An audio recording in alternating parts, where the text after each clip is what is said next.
Turning obstacles into opportunities. একটি ছোট্ট গ্রামে রফিক নামে এক গরিব কৃষক বাস করত।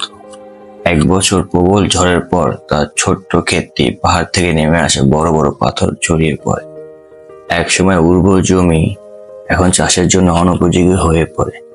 গ্রামের লোকেরা তাকে করুণা করে বলল, তোমার কপাল পুড়েছে রফিক, এখানে আর কোনো ফসল ফলানো সম্ভব নয়।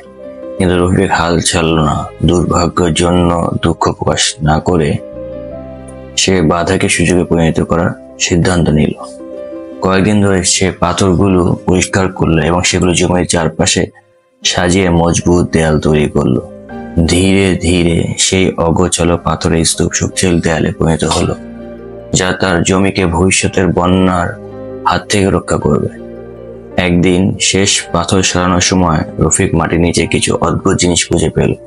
গভীর খনন করে সে চকচকে কালো খনিজ পদার্থ আবিষ্কার করলো।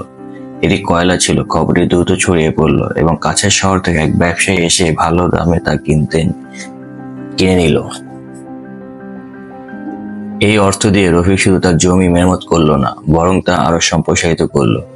তার তৈরি দেয়াল ফসলকে সুরক্ষিত রাখলো এবং সে নতুন শ্রমিক নিয়োগ করতে পারলো। এক বছরের মধ্যে তার এক সময় অনুর্বর জমি গ্রামের সবচেয়ে উর্বর ক্ষেতে পরিণত হলো। যে প্রতিবেশী আগে তাকে করুণা করত, তারা এখন তার ধৈর্য আর বুদ্ধিমত্তা প্রশংসা করলো। তারা জিজ্ঞাসা করলো, তুমি কিভাবে তোমার দুর্ভাগ্যকে সফলে পরিণত করলে? রফিক মুচকি এসে বলল, প্রত্যেক সমস্যার মধ্যেই তার সমাধানের বীজ আছে। এটা আমাদের উপর নির্ভর করে যে আমরা সেটি খুঁজে বের করবো কিনা। The moral of the story: বাধা কখনো পথের শেষ নয়, এটি সঠিক মনোভাব ও সৃজনশীলতার সাফল্যের সিঁড়ি হতে পারে।